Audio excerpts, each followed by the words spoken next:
Alex yavuze ku byo gusambana i Kampala na DJ Flix. Muyoboke Alex usanzwe afasha abahanzi ndetse akanaba umwe mu bagaragaye mu bitaramo bya The Ben muri Uganda, yahakanye amakuru amaze iminsi acicikana ku mbuga nkoranyambaga amushinja kuryama na DJ Flix, umwe mu bakobwa bakizamuka mu mwuga wo kuvanga umuziki.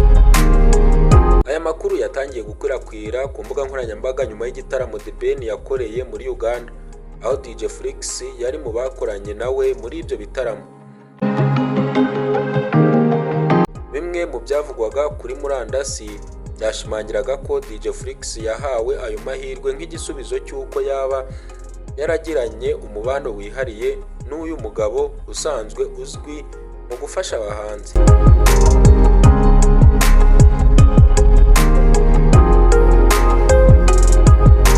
Aganira n'igihe, Muyoboke Alex yamaganiye kure ibyo yise ibihuha bidafite ishingiro, asaba abantu gusubira ku ndangagaciro zabo zo kubaha.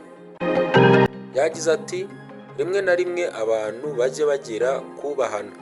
Flix mufata nk'umwana wanjye, ndamubyaye inshuro nyinshi. Igihe kirageze ngo twubahane, kuko uriya ni umukobwa muto w'umunyamurava ushaka gutera imbere.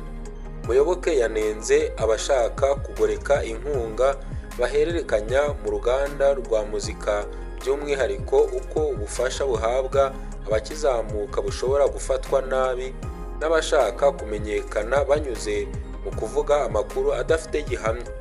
Yakomeje agira ati, kuki se byabaye ikibazo kuri Flix? Hari benshi twafashije mu buryo bugaragara, ariko kuki abantu bahisemo kumwibasira? Ibi ni ugushaka kugoreka ukuri kugira ngo abantu bagire ibyo bacuruza mu izina ry'abandi.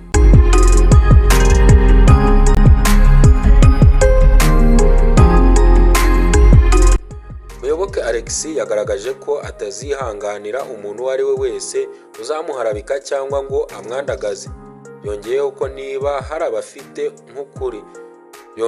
ko niba hari ababifata nk'ukuri, inzira z'amategeko zihari kandi arizo zakemura icyo kibazo.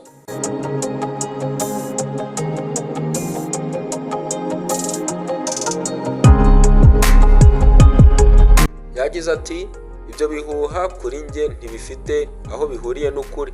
Ntabwo nzemerera ko abantu bayobya abandi cyangwa ko bandagaza izina ryanjye. Uzavuga ko abihagazeho tuzakiranurwa n'amategeko. Ngayo nguko ibyerekeranye n'ibikomeje kuvugwa ku mbuga nkoranyambaga, by'umwihariko kuri DJ Flix na Muyoboke.